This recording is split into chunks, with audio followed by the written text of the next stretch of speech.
Thanks for coming out and watching the oxymoronic Reddit Professional Show, where I showcase the best and worst of the internet. Here I comment on brilliant and hilarious comment chains regarding dumb shit on the internet for you to enjoy. Make sure to subscribe, hit the little bell button so that you get notifications every time we come up with a new video. Enjoy this week's show. I am a 100-year-old human and a World War II veteran. I want to share my life and experiences with people who might be helped by them. Ask me anything. Greetings. As you may have imagined, the person typing and facilitating this AMA is not the 100-year-old human, but his granddaughter, me.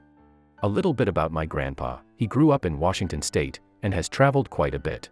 He worked for the FDA for many years, some as an investigator, some as a pharmacist.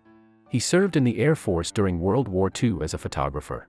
Clearly there's more to him than this, so ask him some questions. What was the most tense moment of your life?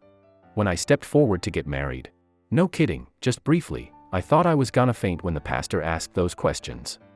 This is so wholesome.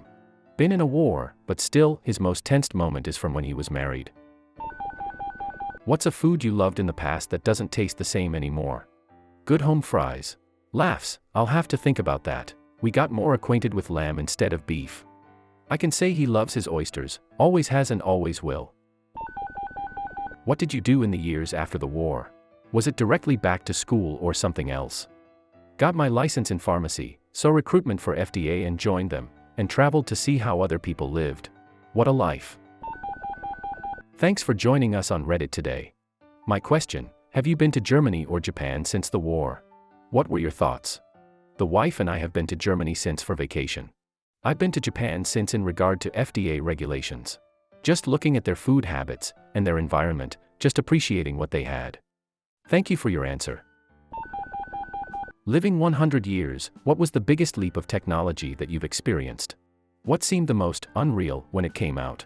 The artillery guns and others were equipped with equipment that could detect when other objects were nearby and go off even though it had not been aimed at. That technology was used also for ground fire. There was a time during the Pacific part of the war that US forces did not know where the Japanese fleet was. The co of the 8th photo, which was also in my general area, was flying on a photo mission and saw the Japanese fleet. He hightailed his way home squawking on his radio. The radios was good for 35 miles. That resulted in a US Navy dealing with the Japanese fleet, both air and Navy. What's one thing that you remember from your experiences that doesn't fail to make you smile? Whenever he talks about his late wife, Audrey, there is a light that illuminates his entire being. He loved her so much. She died a little after I was born, so I didn't get to know her unfortunately. His calendar in his bedroom is still on the month/year that she died. She was very dear to him. Holy shit, that's deep. I recently came across a shoebox full of letters that my great-grandparents wrote to each other during World War II. Did you have anyone you were writing sweetheart letters to? For general letters, just a few people I met in the service, Air Force. For sweetheart, there was a girl in study hall every other seat in the auditorium. I liked her very much. She had a Spanish book. I looked to the other side of me. Another girl had a dictionary. I used her dictionary to write to the first one. She thought I knew Spanish but I didn't. She was mad at me.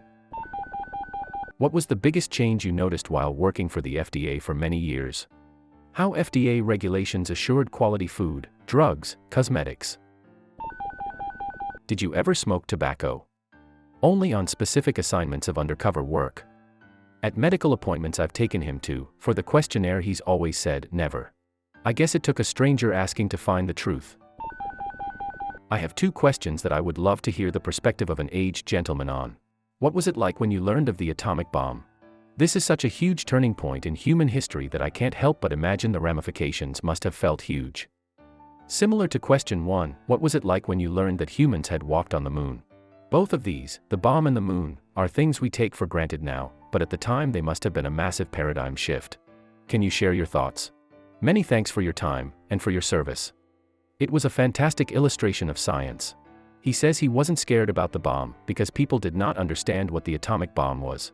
Very surprising illustration of science. He was in Mount Baker, Washington. He didn't watch it at the time, but the word got out, don't drive faster than 35 miles per hour, boy it took forever to get home. The state made a law change, save gasoline and avoid accidents. He heard about it later on. Thank you so much for your service.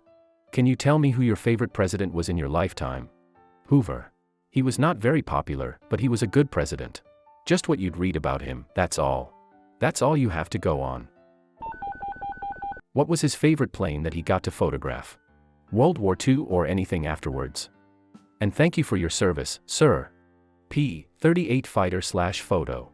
The fighter aircraft was used mainly in Europe area.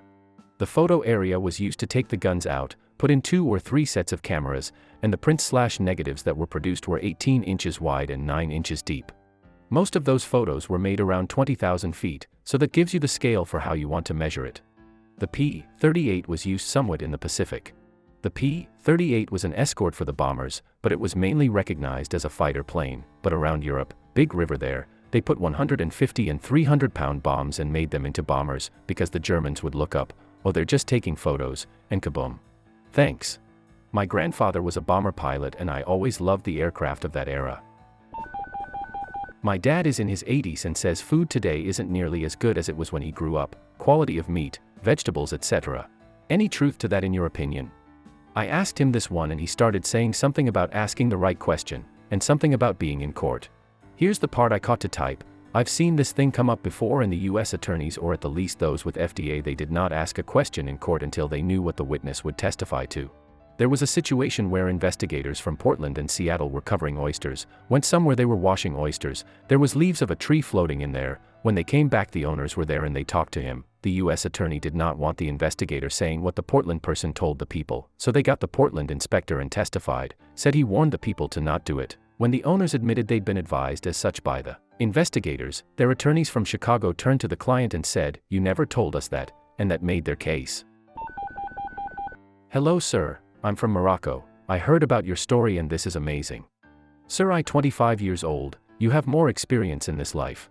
So I will tell you my story. I'm weak sir, I don't have the power to stand in this word. Every night I think about suicide. I'm fresh graduate, still I can't find a job, I can't find love. In the early stages of my life my only friends were books. And still now I can't find the meaning of life. I think every day about if this life deserved to be like that. So sir, my question, what is the meaning of life? How can we live with happiness? With your experience, how can someone like me be happy in this life? Thank you and have a nice day sir, best regards. This is just the granddaughter right now, but I will ask him this next I see him. I'm 23. I want to say some words to you. While I don't know you, I don't believe you are weak. If every night you think about suicide and yet you don't listen to the lies your brain tells you, that makes you very, very strong in my book. As for being a fresh graduate and not being able to find a job, or a job in your major, that does not define you, that does not define your worth in this world. As a recent graduate myself, I know it's hard. It's so hard specializing in something and then not being able to find a job in that thing you're passionate about right away. But let me tell you, your human worth does not depend on your possession of a job. That's honestly what the system wants you to think. As for love, I would say from my experience I think that I only found it when I stopped desperately searching and wishing and projecting my desires on other people. However, I know that was just my personal barrier and everyone is different and has different love lives/issues/whatever. I so feel you about the only friends being books thing. I didn't learn a lot of social skills growing up, so I feel like I've had to do extra work to learn them now as an adult. It's hard, but it's so worth it, even though it's painful and it requires putting yourself out there and being open to the world and receptive to learning. I have made true growth as a person from doing these things continually to improve myself. I read a little book thing about how to get closer to people. Please, let me know if you would like it and I will send it to you electronically. And, as for the meaning of life, that's a damn tough one.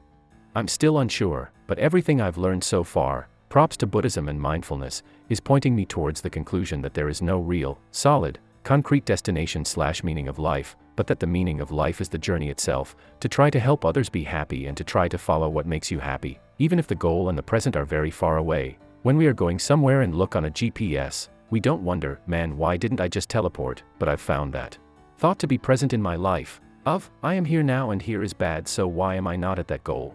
But that's an incorrect way of thinking. I now try to keep in mind that life is a process, and as long as I am making efforts to move towards that goal of mine, even though I'm not there yet, then that is good, and that is all I can do. I hope this helps. If you enjoyed this week's effective way to waste time, hit that like button and subscribe for more content like this. If you are enjoying the series, leave me a comment below. A special shout out to the content creators. You frickin' rock.